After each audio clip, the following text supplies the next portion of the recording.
चाहे स्कूल के एग्जाम हो, चाहे बोर्ड्स के एग्जाम हो, चाहे सैंपल पेपर हो या चाहे प्रीवियस ईयर्स के पेपर्स हो, आपको ये सर्कल्स का क्वेश्चन जरूर देखने को मिलेगा। अगर आप इस 3 मार्क के क्वेश्चन को सॉल्व नहीं कर पा रहे तो मैं अभी नेक्स्ट 3 मिनट में बताऊंगा कि कैसे आप इसको इजीली सॉल्व कर सकते हो। तो क्वेश्चन में हमें बोला है कि ओ सेंटर है, पी और पी भी टेंजेंट्स है, ए क्यू भी बताओ। मतलब और साथ ही साथ हमें ये एंगल पी जो है ये 40 डिग्री दे दिया जो टेंजेंट्स मिलके बना रहे हैं, तो हमें दे दिया ये 40 डिग्री है। ए ओ बी हमें पता नहीं है और हमें बोला है ये क्यू ए क्यू बी निकालो ये वाला पार्ट। ठीक है, तो सबसे पहले हम गिवन लिखेंगे। तो गिवन क्या है हमारा, O centre of the circle है, पता है क्वेश्चन में बोला P A P B tangents है तो हमने वो भी लिख दिया। ठीक है, angle A P B question में खुद देके रखा 40, वो हमने लिख दिया। अब हमें निकालने क्या बोला, हमें निकालने बोला ए क्यू बी, मतलब ये वाला एंगल निकालो। ठीक है, निकाल लेंगे। हम एक सर्कल का थ्योरम यूज करेंगे। वो थ्योरम क्या बोलता है, जो एक्सटर्नल पॉइंट पे एंगल बन रहा है और जो सेंटर में एंगल बन रहा है, ये वाला सेंटर में जो एंगल बन रहा है और जो एक्सटर्नल पॉइंट में जो एंगल बन रहा है, ये दोनों सप्लीमेंट्री होता है। मतलब जब आप दोनों को प्लस करोगे तो आपको 180 ही मिलेगा।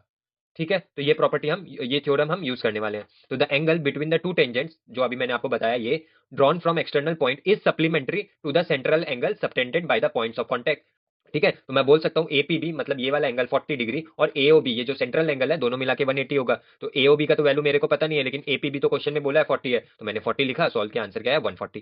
ठीक है, मतलब मेरे को सेंट्रल एंगल मिल गया 140। अब और एक सर्कल का थ्योरम है। थ्योरम क्या बोलता है, जो सेंट्रल एंगल है ना, जो सेंट्रल एंगल बन रहा है, जितना भी वैल्यू होगा 100 200 300, इसका जितना भी वैल्यू है वो क्या है, इस वाले एंगल का 2 टाइम्स होता है। सपोज अगर यहाँ पे 50 डिग्री का एंगल बन रहा है तो ये 100 होगा, मतलब 2 टाइम्स हो जाएगा।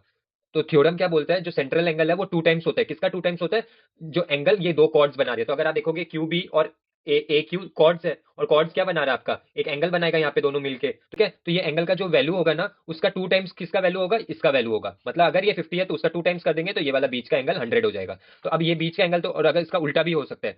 ठीक है, इसका उल्टा क्या हो जाएगा, अगर ये 100 है तो ऑटोमेटिकली हम बोल सकते हैं ये 50 है। सेम बात हो गई। ठीक है, तो थ्योरम क्या है, the angle subtended by the chord at the centre is twice the angle subtended by it at any point on the remaining part of the circle, जो अभी मैंने आपको बताया। ठीक है, जरूरी नहीं है इस यहाँ पे हो सकता है ये यहाँ पे बन रहा हो, ये वाला क्यू पॉइंट यहाँ पे नहीं होके यहाँ पे, तो भी ये चीज सेम अप्लाई करेगा। ठीक है, तो फिर हम बोल सकते हैं AOB is equal to twice A Q B, मतलब एओबी क्या है, 2 टाइम्स है किसका, ए क्यू बी का।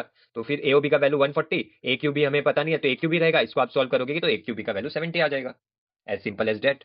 अगर ऐसे ही आपको शॉर्ट शॉर्ट क्वेश्चंस की सिंपल एक्सप्लेनेशन चाहिए तो चैनल को सब्सक्राइब कर लो, और अगर कोई पर्टिकुलर क्वेश्चन में डाउट है तो कमेंट में बताओ।